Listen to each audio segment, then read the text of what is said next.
जय हिंद दोस्तों, मैं हूं प्रभात। पीसीएस शिक्षा के मंच पे आप तमाम अभ्यर्थियों का हार्दिक अभिनंदन करता हूं। और आज से मोस्ट अवेटेड टॉपिक इतिहास के ऊपर हम लोग चल रहे हैं। और अभी तक जहां पे हम लोग पॉलिटी और करंट अफेयर्स को देख रहे थे, और यहां से अब प्रीलिम्स के लिए हम लोग इतिहास सब्जेक्ट को टारगेट कर रहे हैं। हिस्ट्री के लिए यहाँ पे अभी हम मेन कंटेंट को लेकर नहीं आए हैं, जहाँ पे हम लोग क्लास को कवर कर रहे हैं। यहाँ सीधा ही हम सेट प्रैक्टिस की तरफ चल रहे हैं, ताकि जो सामने प्रीलिम्स हैं उसको आप अच्छे तरीके से टैकल कर पाएँ। और यहाँ पे जो हमने कंटेंट लिया हुआ है वो कंटेंट मुख्य रूप से आप देख रहे हैं कि दृष्टि के अंतर्गत आए हुए प्रश्नों का हम लोग सीरीज यहाँ पे देख रहे हैं। आप किसी भी स्तर की परीक्षा की तैयारी कर रहे हों, जहाँ पे इतिहास के प्रश्नों को पूछा जाता है, उसके लिए आपके परीक्षा की तैयारी को और भी बेहतर बनाने के लिए सेट प्रैक्टिस अनिवार्य है। इसको बिना आप बनाए हुए यदि परीक्षा में जाते हैं तो फिर गलत होने के चांसेस बहुत ज़्यादा रहेंगे। तो हमारा यहाँ प्रयास रहेगा कि यूपीएससी लेवल के प्रश्नों को यहाँ पे सॉल्व किया जाए, ताकि वन लाइनर प्रश्न या लूसेंट लेवल के प्रश्नों को तो आप आसानी से ही समझ पाएँ। तो यहाँ हम अपने सीरीज की शुरुआत कर रहे हैं मॉडर्न हिस्ट्री से। और मॉडर्न हिस्ट्री का जो पहला चैप्टर है यूरोपियन अराइवल, वहाँ से संबंधित लगभग 40-45 प्रश्नों को यहाँ हम आपके समक्ष लेकर आए हैं। और तेज़ी से हम लोग प्रयास करेंगे कि इन प्रश्नों को आप तक पहुँचा दिया जाए और आप इस का अपना एक सेट प्रैक्टिस कर लें। यदि आप अपने आप को टेस्ट करना चाहते हैं तो मेरे प्रश्न आंसर बताने के पहले आप इसको लिखते चलें, ताकि आपकी अपनी टेस्टिंग भी हो जाएगी। तो समय को बर्बाद न करते हुए आइए अपने सेट प्रैक्टिस को शुरू करते हैं। तो यहाँ जो हम लोग चर्चा कर रहे हैं, भारत में जो आपको पता है कॉन्सेप्ट की यूरोपियन अराइवल की शुरुआत पुर्तगालियों से होती है, जो कि 1498 ईस्वी में यहाँ पे आ जाते हैं। तो यहाँ हम लोग पुर्तगाली से आने से लेकर और अंग्रेजों के स्थापित होने के बीच की पूरी कहानी को समझेंगे, और वहाँ पर हम लोग प्रश्नों के माध्यम से इसका जवाब ढूंढने का प्रयास करेंगे। ये वैसे प्रश्न हैं जो लगातार स्तर पर ये PYQ का हिस्सा हैं। पीसीएस लेवल पे इन प्रश्नों को लगातार पूछा जाता रहा है या इनके पूछने की संभावना प्रबल है। आइए समझते हैं पहले प्रश्न में क्या पूछा जा रहा है कि मद्रास में इंग्लिश ईस्ट इंडिया कंपनी के अधिवास के स्थान को किस नाम से जाना जाता है। यहाँ आप समझ रहे हैं कि यहाँ पूछा जा रहा है कि भारत में जब British east India company Bharat में जब आती है तो वो जिस स्थान पर रह रही होती है उसको क्या कहा जाता है। तो भारत, और यहाँ पे 4 ऑप्शंस आपके पास दिए हुए हैं, तो जरा समझे। यहाँ पे भारत में जब ईस्ट इंडिया कंपनी विशेषता जो है 1608 ईस्वी में आती है, तो वो अपने सूरत में बंदरगाह बनाना चाहती थी, लेकिन सूरत में बंदरगाह उसमें तक नहीं बन पाता है। लेकिन धीरे धीरे करके भारत दक्षिण में जो है वो चेन्नई के आसपास अपना जो मुख्य रूप से सेंटर बनाने में कामयाब हो जाती है, और यहाँ पे अपने लिए एक अधिवास मतलब रहने का जगह भी बना लेती है। और ऐसे क्षेत्र में जो है उसका नाम क्या रखा जाता है, तो आपको याद रखना चाहिए कि वो जो है वो फोर्ट सेंट जॉर्ज रखा जाता है, जो कि मुख्य रूप से 1639 ईस्वी में चेन्नई पूरी तरीके से रखा जाता है। इस फोर्ट सेंट जॉर्ज को उन्होंने मद्रास के राजा से लिया था। इस बात को याद रखेंगे, किससे लिया गया था, तो मद्रास के राजा चंद्रगिरी से इन्होंने पट्टे पर लिया था। और कालांतर में यही जो फोर्ट सेंट जॉर्ज है उसकी किलेबंदी कर दी जाती है। जैसे ही सरकार यहाँ पे मजबूत होती है वो अपना किलाबंदी कर लेती है, और यहीं से आप देखिएगा कि कई सारे ऑपरेशंस को ये लोग लॉन्च करते हैं। जब कलकत्ता में मुश्किलें फंसे होते हैं तो यहीं से लॉर्ड क्लाइव पहुँचता है वहाँ। और तो भारत में यदि आप कहेंगे कि प्रशासनिक रूप से यदि अंग्रेज कहीं आके बैठते हैं, कहाँ बैठते हैं, तो ये चेन्नई में आके बैठते हैं, और यहाँ से जो है वो कलकत्ता की तरफ मूव करते हैं। और इसी कोठी को नाम क्या दिया गया था, तो फोर्ट सेंट जॉर्ज नाम दिया गया था। जबकि आप फोर्ट विलियम आप देख रहे हैं, तो फोर्ट विलियम जो है कहाँ पे है, ये कलकत्ता में है। और आज के डेट में तो इसका नाम भी परिवर्तित हो गया है। आप बताइएगा कि अभी फोर्ट विलियम का नाम परिवर्तित करके क्या कर दिया गया है। चलिए अगले प्रश्न की तरफ चलते हैं। फ्रांसीसी ईस्ट इंडिया कंपनी ने भारत में अपना कारखाना सबसे पहले कहाँ स्थापित किया था। तो फ्रांसीसियों के बारे में आपने देखा होगा कि फ्रांसीसी यदि प्रभावी रूप से देखें हैं तो ये ब्रिटिश के बाद भारत में आते हैं, और मुख्य रूप से इनके आने का जो काल रहता है वो 1664 ईस्वी। आप इस काल को समझेंगे। और 64 ईस्वी में कब आते हैं, तो सम्राट यहाँ पे जो है वो लुई 14वां हो रहे होते हैं। फ्रांस में जो है कौन होता है, लुई 14वें का यहाँ पे शासन चल रहा होता है, और उसका एक मंत्री होता है जिस मंत्री का नाम होता है कोलबर्ट। उस मंत्री का नाम क्या होता है, कोलबर्ट उसका नाम होता है। और उसी के प्रयासों से आप देखेंगे कि फ्रेंच ईस्ट इंडिया कंपनी का निर्माण होता है 17वीं शताब्दी में, और वो भारत के लिए वहाँ से प्रवेश करता है। और इसी दौरान आप देखेंगे कि सन 1668 ईस्वी में फ्रैंकोइस कैरो जो है, नाम याद रखिएगा, ये नाम है फ्रैंकोइस कैरो। फ्रैंकोइस कैरो इसका नाम होता है। तो फ्रैंकोइस कैरो के द्वारा सूरत में आप देखेंगे कि सूरत में ये प्रथम कोठी बनाने में कामयाब हो जाते हैं। इस बात को आप याद रखिएगा। और आपको ये भी याद रखना चाहिए कि गोलकुंडा रियासत में सुल्तान से अधिकार प्राप्त करने के पश्चात सन 1969 ईस्वी में 1669 ईस्वी में मसूलीपट्टनम, जिसका नाम बाद में मछलीपट्टनम कर दिया जाता है, यहाँ इनकी दूसरी व्यापारी कोठी खुलती है। तो इसको याद रखना पड़ेगा कि फ्रांसीसी ईस्ट इंडिया कंपनी ने भारत में अपना कारखाना सबसे पहले कहाँ स्थापित किया था, तो फ्रांसीसियों के द्वारा जो स्थापित किया गया था वो कहाँ पे, सूरत स्थापित किया गया था। आपको याद आना चाहिए कि जो अंग्रेज हैं, ब्रिटिश हैं, वो भी अपना पहला कारखाना सूरत में ही स्थापित करना चाहते थे। हालांकि ये अस्थायी तौर पे ब्रिटिश भी अपना सूरत में ही स्थापित करते हैं और अस्थायी तौर पे उन्होंने मछलीपट्टनम में उसको स्थापित किया गया था। तो फ्रांसीसी ईस्ट इंडिया कंपनी के लिए आपको याद रखना चाहिए कि ये सूरत में लोग कब स्थापित करते हैं। तो याद रखिएगा कि इनका जो अराइवल है 1664 में होता है, 4 साल स्ट्रगल करते हैं। 1668 में ये आके सूरत में कारखाना पहला स्थापित कर देते हैं और 1669 में ये मछलीपट्टनम में अपना दूसरा कारखाना स्थापित करते हैं।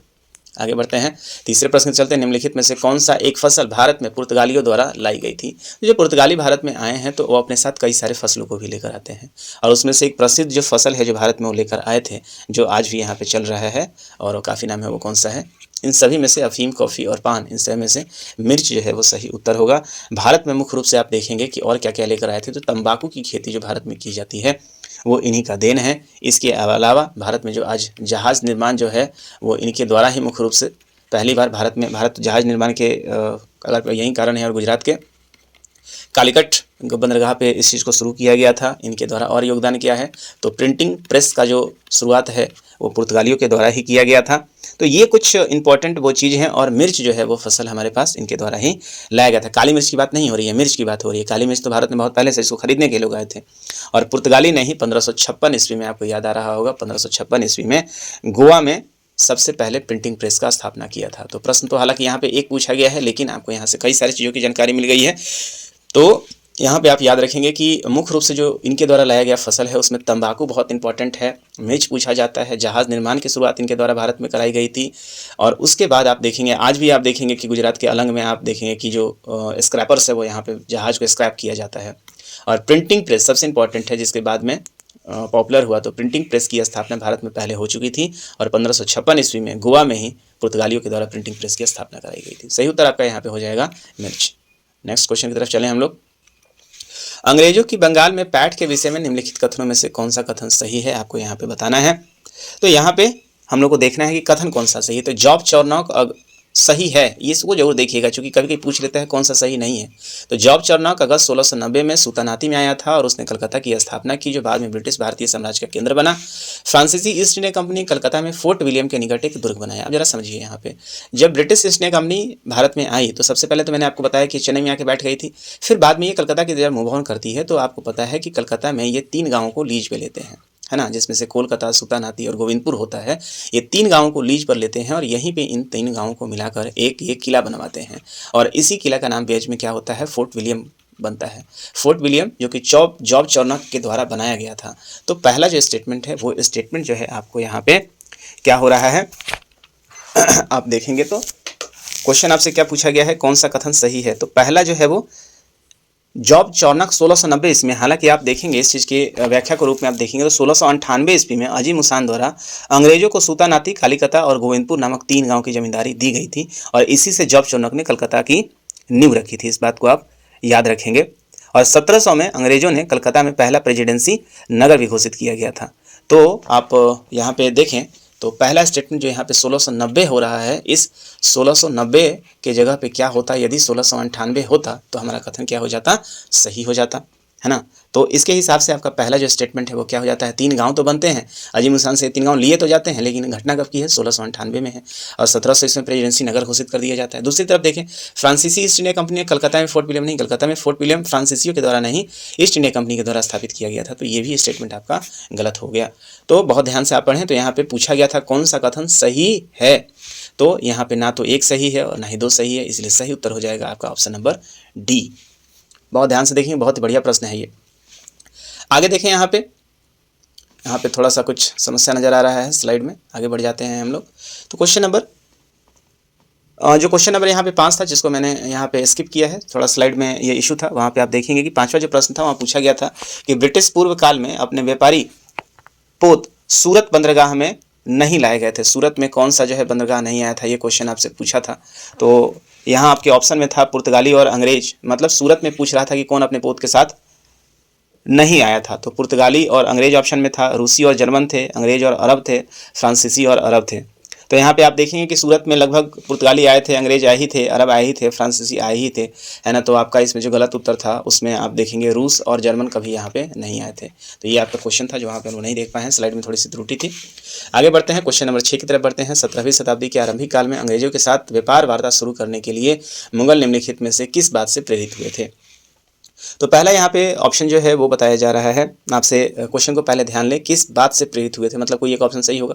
1612 में स्वैली, बेसिकली ये स्वैली का युद्ध था, जो स्वैली लिखा हुआ है स्वैली का युद्ध था, में पुर्तगाली जहाजी बेड़ों पर अंग्रेजों की विजय, अंग्रेजों द्वारा राजा मुगल बादशाह को भेजे गए उपहार, विलियम हॉकिंस की राजनीतिक निपुणता या सर टॉमस रो के कौशल।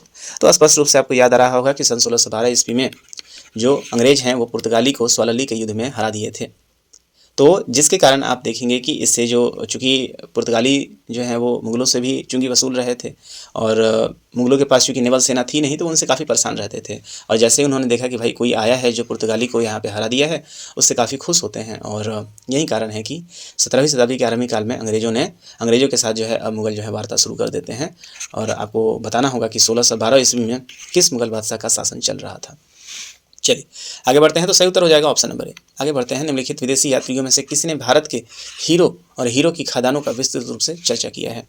तो ये बात यहाँ पे हो रही है आपको 1605 और 1689 के बीच में, इस चीज़ को याद रखिएगा। 17वीं शताब्दी का उस समय है। तो जॉन बटिस्ट टेवर्नियर यहाँ पे आए हुए थे, ये याद रखिएगा। ये जो ऑप्शन नंबर बी आपको नजर आ रहा है, यहाँ पे जॉन बटिस्ट टेवर्नियर इनको कहा जाता है, एक फ्रांसीसी खोजकर्ता थे और साथ ही साथ एक व्यापारी थे। ये हीरो की खान का उल्लेख करने वाले प्रथम यूरोपीय थे। और 1666 ईस्वी में उन्होंने इसके बारे में चर्चा की थी। 1666 ईस्वी में इसके बारे में इन्होंने चर्चा की हुई है। और 116 कैरेट ब्लू डायमंड का यहाँ पे चर्चा किया हुआ है। 116 कैरेट का जो है ब्लू डायमंड के खोज या खरीद के लिए इनको जाना जाता है। और 1668 ईस्वी में फ्रांस के इन्होंने यहाँ से जो है 116 कैरेट का ये डायमंड लिए थे और जाके फ्रांसीसी के लुई 14वां को इन्होंने बेचा था। तो बहुत ही इंपॉर्टेंट फैक्ट है। सही उत्तर हो जाएगा आपका जॉन बैटिस्ट टेवर्नियर। अगले प्रश्न में हम करें, निम्नलिखित पर विचार कीजिए। मृदा के स्वरूप तथा उपज के गुणों के आधार पर भूमि राजस्व का मूल्यांकन, युद्ध में चलती फिरती तोपों का प्रयोग और तंबाकू और लाल मिर्च की खेती, इनमें से कौन सा अंग्रेजों को भारत की देन थी। तो प्रश्न आपसे पूछ रहा है कि अंग्रेजों को भारत की देन जो है यहाँ पे कौन थी। तो जरा देखें, मृदा के स्वरूप के उपज के गुणों के आधार पर भूमि राजस्व, तो भारत में तो ऐसा पहले से भी होता आया है। ऐसा नहीं है कि अंग्रेजों ने यहाँ लाके शुरू कर दिया है पहली बार। आप मुगल काल में देखें, आप उसके पहले देखें, यहाँ तक कि आप सम्राट अशोक के काल में आप देख सकते हैं। युद्ध चलती फिरती तोपों का प्रयोग ऑलरेडी बाबर के द्वारा पहले प्रयोग कर लिया गया था। तंबाकू और लाल मिर्च के बारे में आप देखें तो ये पुर्तगालियों के द्वारा भारत में लिया गया था। तो यहाँ पे अंग्रेजों के लिए कोई भी तीनों सूटेबल ऑप्शन नहीं दिख रहा है यहाँ पे। तो आपका सही उत्तर जो हो जाएगा यहाँ पे ऑप्शन नंबर डी, कोई भी नहीं। 18वीं शताब्दी के मध्य इंग्लिश ईस्ट इंडिया कंपनी के द्वारा बंगाल से निर्यातित प्रमुख पण्य पदार्थ, जिसको स्टेपल्स कमोडिटी कहते हैं, वो क्या था। मतलब 18वीं शताब्दी की बात हो रही है और इंग्लिश ईस्ट इंडिया कंपनी के द्वारा बंगाल से जो निर्यात किया जाता था। तो बंगाल आपको पता है कि अपने कपड़े के लिए काफ़ी ज़्यादा फेमस हुआ करता था। तो आप देखें यहाँ पे सीधा चले जाइए आप कपास की तरफ, कपास, रेशम, सोरा और हफीम। तो सीधा उत्तर हो जाएगा आपका ऑप्शन नंबर डी।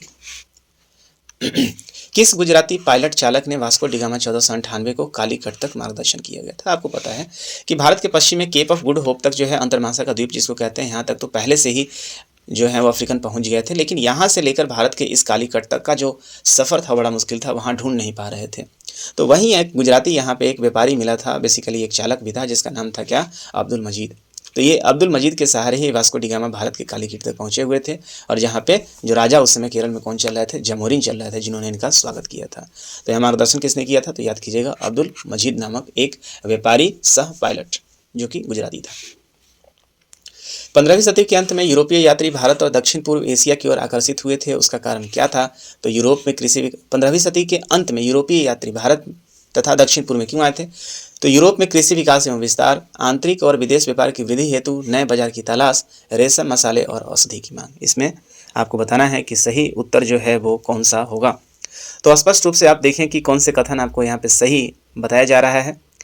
तो यूरोप में जब कृषि का विस्तार हुआ, आप देखेंगे कि यूरोप में कृषि विस्तार के फलस्वरूप वहाँ पे क्या हो गया था। यूरोप में जब कृषि विस्तार हो रहा था, जबकि तकनीक आ गए थे, तो वहाँ चारगाह की कमी पड़ गई थी। और जाड़ों में जो पशुओं का वध जो है अधिक संख्या में किया जाता था। और चूंकि ठंडा प्रदेश है तो यहाँ के लोग क्या करते थे, मांस ज़्यादा खाते थे। और उसको सुरक्षित रखने के लिए ज़रूरत किस चीज़ की थी, तो मसालों की ज़रूरत थी। और मसालों जो है वो तो यूरोप में मिलते नहीं थे, वो मिलते थे भारत के दक्षिण भारत में और भारत से आगे इंडोनेशिया में। तो इसीलिए जो है वो भारत और भारत जैसे पूर्व क्षेत्रों में क्या है आगे बढ़े। तो यूरोप में कृषि का विस्तार, ये बात सही है। आंतरिक और विदेशी व्यापार में वृद्धि के लिए नए बाजार की तलाश, चूँकि वहाँ पे आप देखेंगे कि औद्योगिकरण हो गया तो नए बाजार की इनकी तलाश भी थी, रेशम, मसाले और औषधि की मांग भी थी। तो ये तीनों ही जो कारण हैं यहाँ पे सही लग रहे हैं, इसलिए आप यहाँ पे देखेंगे कि तीनों ही कथन सही है, इसलिए आपका ऑप्शन डी जो है वो सही हो जाएगा। अगले प्रश्न की तरफ चले। पुर्तगालियों के संदर्भ में निम्नलिखित कथनों पर विचार कीजिए। अल्बुकर्क ने बीजापुर से गोवा को छीनकर डांडा, राजौरी और दाभोल को खूब लूटा और उन्होंने लाल सागर के मुहाने पर सोकोत्रा द्वीप में भी अपना एक अड्डा कायम कर लिया था। तो ये काफ़ी इंपॉर्टेंट प्रश्न है, अल्बुकर्क का ये प्रश्न है और मतलब जैसे ये क्या है, पुर्तगालियों से प्रश्न है। तो इस चीज़ को समझने के लिए देखते हैं कि पुर्तगाली जब अपनी नीति लाते हैं तो अल्बुकर्क जो है, आपको याद आ रहा होगा कि 1510 ईस्वी में बीजापुर से गोवा को छीन लेता है ना। बीजापुर से क्या है, बीजापुर से गोवा को छीन लेता है और वहाँ प्राकृतिक रूप से बंदरगाह पर किला बनाकर अपनी सामरिक स्थिति को मजबूत करता है। आज भी यदि आप गोवा जाएंगे तो वहाँ पे इस तरह के किला को आप देख सकते हैं। तो 1500 छीन कर डांडा, राजौरी और दभौल को खूब लूटा था, तो यहाँ पे किला ही बना लेता है। तो इसके हिसाब से तो जो पहला ऑप्शन है ये बात सही है। और लाल सागर के मुहाने पर सोकोत्रो द्वीप में भी अपना एक अड्डा बना लेता है। तो आप देखेंगे कि यही नहीं, ये पता है कि भारत के पूरे पश्चिम और ये हरमुज से लेकर लाल सागर सभी पे ये लोग कब्जा कर लेते हैं, है ना। और लाल सागर के मुहाने पर सोकोत्रा द्वीप पर भी अपना एक अड्डा कायम कर लेता है। पर्पस क्या होता है कि सीरिया में कंप्लीट रूप से डोमिनेंस करना, लूटपाट करना। इन्होंने इस चीज़ के लिए क्या है, अपना ब्लू वाटर पॉलिसी भी बनाया हुआ था। जो भी इस क्षेत्र में जाता था सबसे चुंगी भी वसूलते थे। तो इसके हिसाब से और अल्बुकर्क के समय ये चीज़ क्या हो गया था, पीक पे आ गया था। तो सही उत्तर जो होगा आपका यहाँ पे ऑप्शन नंबर सी हो जाएगा कि ऑप्शन 1 और 2 दोनों ही आपके यहाँ पे सही हो जाएंगे। अगले प्रश्न की तरफ चले हम लोग। निम्नलिखित पर विचार करना है। फ्रांसीसी व्यापारिक केंद्र, डच व्यापारिक केंद्र और बारूद का स्रोत आप देख रहे हैं, यहाँ पे आपको चर्चा लगाना है। तो सही उत्तर आपको यहाँ पे लगाना है। तो देखिए यहाँ पे बारूद का जो स्रोत है वो क्या है, सॉल्ट पीटर है, ये बात सही है। बारूद का जो स्रोत है वो क्या है, सॉल्ट पीटर, सही है। डच का व्यापारिक केंद्र जो होता है फोर्ट सेंट जॉर्ज होता है और फ्रांसीसी व्यापारिक केंद्र जो है वो हारूज में है। यहाँ पे क्वेश्चन पूछ रहा है कि कौन सा सही है, तो आइए इसको थोड़ा सा एक बार डील कर लेते हैं। तो अंग्रेजों ने 1622 ईस्वी में फारस की फौज की मदद से पुर्तगाली के अड्डे हरमुज पे क्या कर लिया था, कब्जा कर लिया था। तो पुर्तगालियों के द्वारा 1622 ईस्वी में आप देखेंगे कि हरमुज पे जो है वो क्या हो गया था, कब्जा कर लिया गया था। तो फ्रांसीसी केंद्र तो हरमुज अब आपका नहीं होगा, ये बात तो आपका सही है। डच व्यापारिक केंद्र फोर्ट सेंट जॉर्ज है, ये नहीं था, ये डचों का नहीं था। फोर्ट सेंट जॉर्ज किसका था, तो याद कर रहा होगा कि ये अंग्रेजों के द्वारा कहाँ पे, फोर्ट सेंट जॉर्ज जो है वो नीचे चेन्नई में स्थापित किया गया था। बारूद का स्रोत जो है वो साल्टीपौर तो था, यहाँ पे इसमें कोई डाउट नहीं है। और साल्टीपौर से ही यूरोप में बारूद की कमी को पूरा किया गया था। तो यहाँ पे जो उत्तर होगा केवल ऑप्शन नंबर 3 होगा। तो ऑप्शन नंबर 3 का जो पेयर है वो बिल्कुल सही है, बाकी दोनों गलत है। डचों के संदर्भ में निम्नलिखित कथनों पर विचार कीजिए। उन्होंने गोलकुंडा के शासक से फरमान प्राप्त करके मछलीपट्टनम में अपनी पहली कोठिंग बनाई थी। किसके संदर्भ में, डचों के संदर्भ में। दक्षिण पूर्व एशिया में मसालों के द्वीप पर वर्चस्व स्थापित किया और कोरोमंडल के स्थानीय शासक से पुलिकट हासिल किया था। सूरत में अपनी पहली फैक्ट्री बनाई थी, ये आपको बताना है यहाँ पे। तो चलिए एक एक करके इसका विश्लेषण करते हैं और आपको बताना है कि यहाँ पे कौन सा कथन सही है। तो देखिए 1600 ईस्वी में डचों ने गोलकुंडा के शासक से फरमान हासिल किया था, ये बात तो बिल्कुल सही है। और ये कब हुआ था, 1600 ईस्वी में, तो ये बात बिल्कुल स्पष्ट है। दूसरा स्पष्ट आप देखें यहाँ पे कि डचों के द्वारा दक्षिण पूर्व एशिया में मसाला का द्वीप जो था वो कौन सा था, जावा और सुमात्रा। तो ये कहाँ बैठे थे, जावा और सुमात्रा जो है इनके द्वीप थे, वहाँ पे इन्होंने वर्चस्व स्थापित किया था। तो ये भी बात जो है सही है। कोरोमंडल में स्थापित शाखा से पुलिकट इन्होंने प्राप्त किया था, तो निश्चित है कोरोमंडल का ये फैलाव किए थे और पुलिकट जो इन्होंने हासिल कर गया था। और सूरत में अपनी पहली फैक्ट्री बनाई थी, जी नहीं, ये जो है सूरत में पहली फैक्ट्री अपना नहीं बनाए थे, यहाँ अंग्रेजों ने अपनी पहली फैक्ट्री बनाई थी। तो ऑप्शन नंबर 4 जो है ये गलत हो जाएगा, जबकि ऑप्शन नंबर 1 और 3 जो है उस 1, 2, 3 सही है। इसलिए ऑप्शन नंबर सी जो है यहाँ पे सही उत्तर हो जाएगा। आपसे क्या पूछा है, केवल सही पूछा है, तो 1, 2, 3 जो है वो सही है और ऑप्शन नंबर सी सही हो जाएगा। यूरोपीय व्यापारियों के संदर्भ में निम्नलिखित कथनों पर विचार कीजिए। 17वीं सदी के प्रथम चरण में डच और अंग्रेज ने पुर्तगाली के व्यापारिक एकाधिकार को समाप्त कर दिया था। फिर से पढ़ें आप, 17वीं शताब्दी के प्रथम चरण में डच और अंग्रेजों ने पुर्तगाली के व्यापारिक एकाधिकार को समाप्त कर दिया था। क्या ये बात सही है, ठीक है। तो आप देखेंगे बिल्कुल सही है, चूँकि 1498 लोग आए थे और लगभग 100 वर्षों तक इन्होंने पूरा राज किया। 1600 में 1608 में जब ये लोग आ जाते हैं, उसके बाद डच आते हैं, तो धीरे धीरे करके इनके प्रभाव के लोग समाप्त कर देते हैं। तो पहला ऑप्शन जो है ये तो आपका बिल्कुल सही है। दूसरा देखते हैं, इन्होंने भारतीय व्यापारी के माल को अपने जहाज़ों पर ढोना भी शुरू कर दिया, इसमें तो कोई दो राय नहीं है। और आरंभ में नील के निर्यात से भारत में यूरोप किया जाता था, तो उसका डिमांड भारत को था। आपको पता है कि यूरोप में जो है नील की जो है वो यहाँ पे इसकी तलाश में थे ये लोग, तो यहाँ से निर्यात भी होता था। और आपको पता है कि नील गुजरात में सरखेज और आगरा के निकट बयाना में सबसे बढ़िया पैदा होता था। इस बात को याद रखिएगा, नील जो है कहाँ कहाँ उसमें पैदा हो रहा था, तो नील और मिर्च का शुरुआत में आप देखेंगे कि ये लोग क्या है, नील और मिर्च का जो है ये लोग क्या करते थे, निर्यात करते थे। नील कहाँ पे होता था, तो गुजरात का एक सरखेज नाम का जो जगह है वहाँ पे नील का पैदावार होता था, और साथ ही साथ एक आगरा में बयाना नाम का जगह है, वहाँ पे नील काफ़ी अच्छा होता था। तो ये लोग नील का निर्यात करते थे। तो इसके हिसाब से आपका तीनों ही स्टेटमेंट जो है सही है, इसलिए ऑप्शन डी जो है आपका सही हो जाएगा। अगले प्रश्न पे चले हम लोग। अंग्रेजों के संदर्भ में निम्नलिखित कथनों पर विचार कीजिए। जहांगीर से फरमान प्राप्त करके सूरत में अपनी फैक्ट्री को पुख्ता बनवाया। किसने कराया था अंग्रेज, आपको याद आ रहा होगा। 1608 में लोग आए थे, 11 में लोग प्रयास कर रहे हैं, बाद में इन्होंने जहांगीर के आदेश पे सूरत में फरमान कर लिया। 1612 में इन्होंने 16 अली को युद्ध में इनको हराया था, है ना। अंग्रेजों से इससे वो खुश हुए थे और उनको यहाँ बनाने का परमिशन दे दिया था। फारसी फौज की सहायता से हॉर्मुज पर कब्जा कर लिया था। तो यहाँ पे आपको दिखाना है कि कौन सा कथन आपको सही है। तो यहाँ पे दोनों ही कथन आपको सही नज़र आ रहा है कि 1618 का जो समय है आप याद रखेंगे 1618। तो 1618 में इन्होंने जहांगीर से फरमान प्राप्त कर लिया था और सूरत में अपनी फैक्ट्री स्थापित कर ली थी। और 1622 ईस्वी में जो है ये फारसी फ़ौज से जाकर जो है वो क्या कर लिए थे, उनकी सहायता से क्या कर लिए थे, ये हॉर्मुज पे कब्जा कर लिया था, जो कि कब्जा पहले किसका हुआ करता था, पुर्तगालियों का। तो सही उत्तर हो जाएगा ऑप्शन नंबर सी, 1 और 2 दोनों ही। अगले प्रश्न की तरफ चले हम लोग। यूरोपीय व्यापारी के संदर्भ में लिखित सूची 1 और 2 को हम लोग करें यहाँ पे। तो नील है, कपड़ा है, कच्चा रेशम है, सॉल्ट पीटर है, इसको आप लोग देखें। तो यहाँ पे सही उत्तर आपको बताना है। तो ज़रा देखिए यहाँ पे नील का संबंध किससे है। तो नील जो है किससे संबंधित है आपका, तो अभी मैंने चर्चा भी किया था इसके ऊपर। तो नील का संबंध जो है वो गुजरात के जगह में हुआ करता था, और जगह मैंने क्या बताया था, सरखेज। कपड़ा जो है वो यहाँ पे आप देखेंगे तो चूँकि यहाँ बंगाल का ऑप्शन आपको नज़र नहीं आ रहा है तो कोरोमंडल सही हो जाएगा। कच्चा रेशा जो है आप देखेंगे तो हुगली और बालासोर जो है वो इसका सही उत्तर हो जाएगा। और सॉल्ट पीटर अर्थात यहाँ पे क्या है, बारूद की बात हो रही है, तो बारूद में ये मिलता था बिहार में। तो 1, 2, 3, 4 ये ऑप्शन सही है, इसलिए सही उत्तर हो जाएगा ऑप्शन नंबर ए। चलिए आगे बढ़ते हैं हम लोग।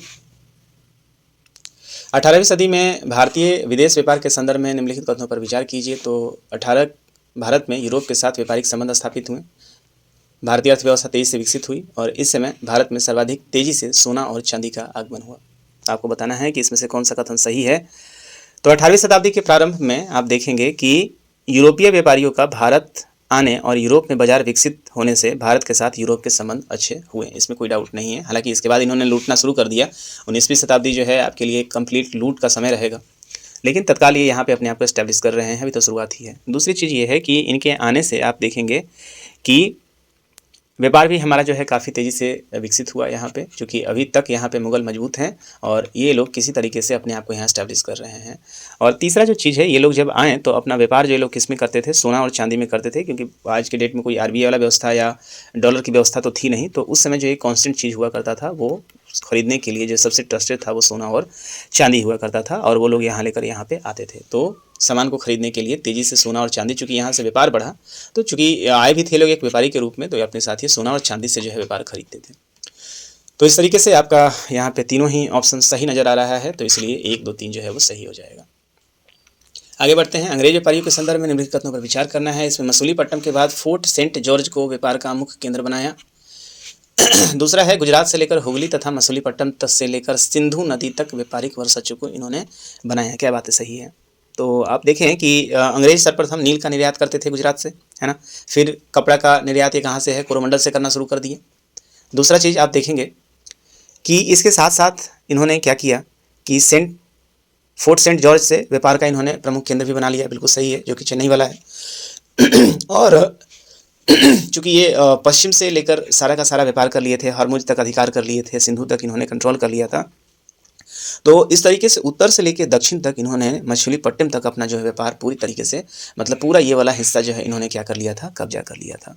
तो आपका यहाँ पे दोनों ही उत्तर जो है वो सही हो जाएगा, ऑप्शन सी सही होगा। जेसुइट सोसाइटी ऑफ जीसस के संदर्भ में निम्नलिखित कथनों पर आपको विचार करना है। तो पहला आप देखिए यहाँ पे मुगल दरबार के यूरोपीय विवरणों से जेसुइट वृत्तांत सबसे पुराने हैं।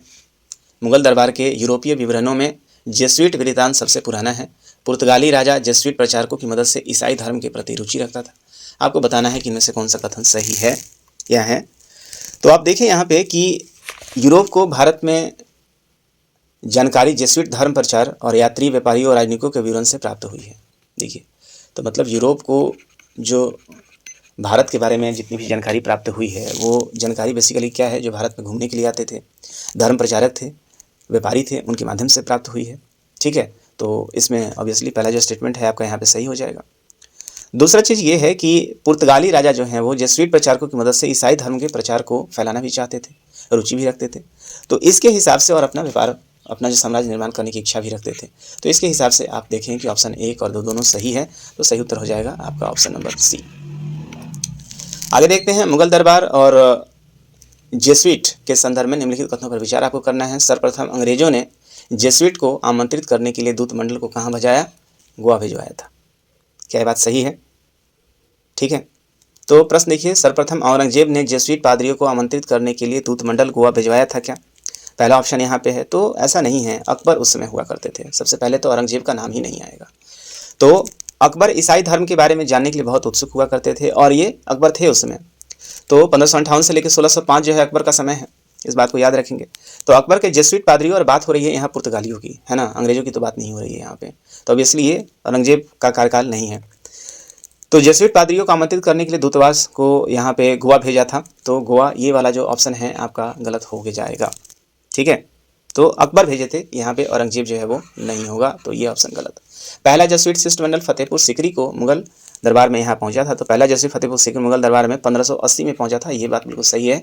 और अकबर का जो है वो शासनकाल था, क्योंकि आपको पता है कि इबादत खाना, और अकबर जो है वो खुद सारे धर्मों को जानने के लिए ललायत थे। तो इसके बात में सही है। और इसके अलावा भी आप देखेंगे 1580 के बाद 1591 और 1595 में भी इनके शिष्टमंडल वहाँ पहुँचते हैं। अगला देखिए, पहले जेसुइट शिष्टमंडल का नेता जो था पादे रुडोल्फ हुआ करता था। तो ये बात सही है, पादे रुडोल्फ जो है वो सही है। जेसुइट विवरण मुगल काल के राज अधिकारी और सामान्य जनजीवन के बारे में फारसी इतिहासकारों द्वारा दी गई सूचनाओं की पुष्टि करता है।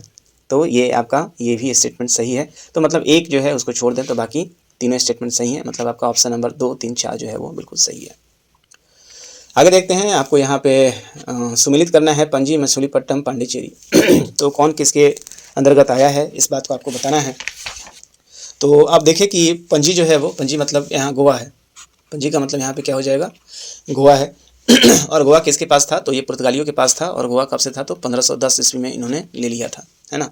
दूसरा स्थान है यहाँ पे मछलीपट्टनम। तो मछलीपट्टनम को आप जो उपयुक्त ऑप्शन है यहाँ पे आप डच के साथ जा सकते हैं, जो डचों के साथ 1605 ईस्वी में लिया गया था। मद्रास जो है वो किसके पास हो जाएगा? तो मद्रास को आप औरंगजेब के साथ, अंग्रेज के साथ आप लगा सकते हैं। और आपको पता है सेंट फोर्ट जॉर्ज जो था वो 1639 ईस्वी का था। और पांडिचेरी जो है वो फ्रांसीसियों के साथ था, चंद्रगिरी राजा से जो इन लोगों ने लिया था। तो इसका सही उत्तर हो जाएगा आपका यहाँ पे, आप पांडिचेरी को 1673 से आप ऐड कर सकते हैं। तो देखिए आपका कौन सा मैच हो रहा है। तो ए फर्स्ट का है, ए का 1 जो है यहाँ पे 2 जगह दिख रहा है। दूसरा मछलीपट्टनम जो है 2 का 4 यहाँ पे दिख रहा है। तो 1 और 4 मैच कर रहे हैं। तो ऑप्शन नंबर बी जो है आपका बिल्कुल ही सही उत्तर हो जाएगा। तो दोस्तों यहाँ तक हम लोगों ने 22 प्रश्नों का उत्तर दिया है। इस सेट में और भी 22 प्रश्न हैं, जिसका उत्तर चूँकि अभी सबको सॉल्व करेंगे तो वीडियो थोड़ा लंबा हो जाएगा। तो यहाँ पे मैं विराम देता हूँ। आपके इसके सेकेंड पार्ट में हम और भी 22 प्रश्नों का सॉल्यूशन लेकर आएंगे। उम्मीद करते हैं कि आप, यदि आपने पहले से पढ़ा है तो निश्चित रूप से रिवाइज कर पाए होंगे। और अपना स्कोर भी ज़रूर बताइए कि आपका क्या हुआ है, और कहीं त्रुटि रह गई हो तो भी आप बताएं इसके लिए। तो आज के सेशन में इतना ही। मिलेंगे हम आपसे अगले सेशन में, अगले पार्ट में। तब तक के लिए जय हिंद। और आपको बेहतर लग रहा है तो दोस्तों में शेयर कीजिए, उसको आगे बढ़ाएं। तब तक के लिए जय हिंद।